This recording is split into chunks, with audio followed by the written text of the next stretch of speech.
दोस्तों नमस्कार। क्या आपने कभी सोचा है कि हमारे जीवन में पितृपक्ष का इतना महत्व क्यों है?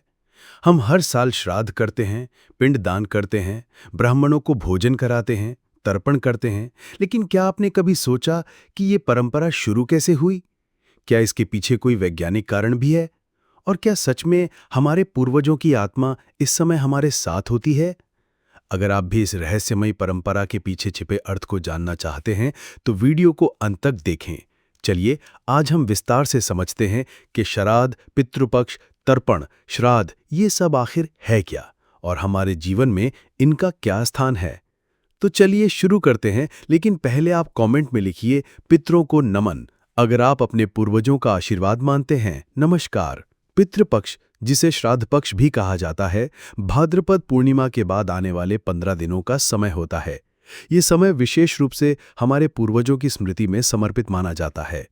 हमारे शास्त्र के अनुसार इस समय पूर्वजों की आत्मा पृथ्वी पर आती है, इसलिए उन्हें भोजन, जल और श्रद्धा अर्पित की जाती है। लेकिन क्या सिर्फ धार्मिक मान्यता ही है या इसके पीछे कोई गहरा भाव है? पुराने समय में हमारे पूर्वज खेती करते थे, परिवार चलाते थे और पीढ़ियों को जोड़ते थे। उनका स्मरण करना, उनके प्रति कृतज्ञता प्रकट करना, यही तो संस्कार है। हमारे यहाँ माना जाता है कि अगर हम अपने पूर्वजों की सेवा, स्मरण और श्रद्धा नहीं करते तो उनका आशीर्वाद दूर हो सकता है। लेकिन साथ ही आधुनिक विज्ञान कहता है कि ये समय एक मनोवैज्ञानिक राहत देता है। हम अपने अतीत से जुड़ते हैं, परिवार को साथ बैठाकर याद करते हैं और मानसिक शांति प्राप्त करते हैं। आप बताइए, आपके परिवार में पितृपक्ष कैसे मनाया जाता है? नीचे कमेंट में शेयर करें। हमारे धर्म ग्रंथों में पितरों का स्थान बहुत ऊंचा है। गीता में भगवान कृष्ण कहते हैं कि जो अपने पूर्वजों का स्मरण नहीं करता, उसे जीवन में स्थिरता नहीं मिलती। पितरों को ऋण माना गया है, पितृ ऋण। जैसे मातृ ऋण और देव ऋण होता है, वैसे ही पितृ ऋण। जीवन में हम जो भी सुख भोगते हैं, उसका आधार हमारे पूर्वजों की मेहनत है। वेदों में तर्पण का अर्थ है तृप्ति देना।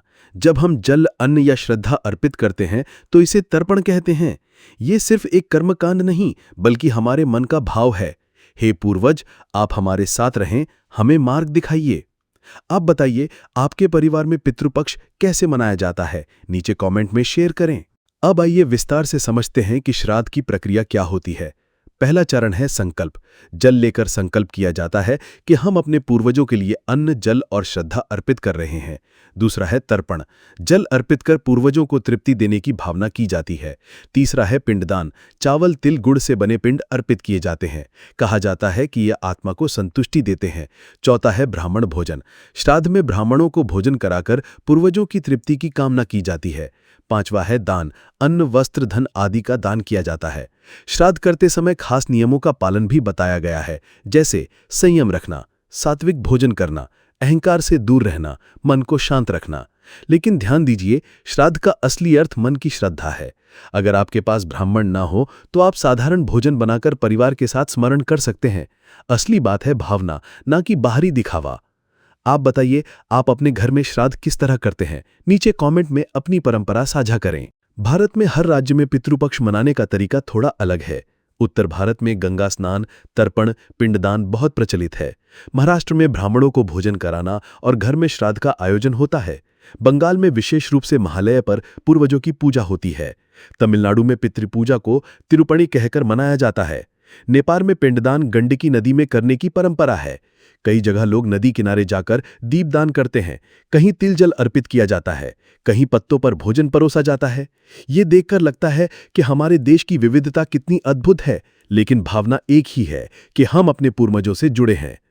आपके क्षेत्र में पितृपक्ष कैसे मनाया जाता है? नीचे कमेंट में बताइए, हमें बहुत खुशी होगी। अब सवाल उठता है कि क्या सच में हमारे पूर्वजों की आत्मा लौटती है? वैज्ञानिक रूप से तो इसका प्रमाण नहीं है, लेकिन ये परंपरा मन को स्थिर करने का माध्यम है। जब हम श्राद्ध करते हैं तो परिवार एक साथ बैठता है। हम अपने अतीत की कहानियां सुनते हैं। बच्चों को परिवार का इतिहास पता चलता है। मानसिक तनाव कम होता है और आत्मीयता बढ़ती है। आज की भागदौड़ वाली जिंदगी में ये एक अवसर है। रुकिए, अपने परिवार को याद कीजिए, अपने पूर्वजों को धन्यवाद कहिए। यही तो जीवन का सबसे बड़ा बल है। तो दोस्तों, आज हमने समझा कि श्राद्ध या पितृपक्ष सिर्फ एक धार्मिक कर्मकांड नहीं बल्कि जीवन का एक महत्वपूर्ण हिस्सा है। ये हमें जोड़ता है अतीत से वर्तमान तक, परिवार से संस्कार तक और मन से आत्मा तक। आप अपने पूर्वजों को किस तरह याद करते हैं? क्या आपके परिवार में कोई विशेष परंपरा है? कमेंट में जरूर बताइए ताकि हम सब मिलकर एक दूसरे से प्रेरणा ले सकें। अगर आपको ये वीडियो पसंद आया हो तो लाइक करें, शेयर करें और हमारे चैनल को सब्सक्राइब करना ना भूलें। बेल आइकन दबाइए ताकि आपको हर नए धार्मिक और पौराणिक वीडियो की सूचना मिल सके।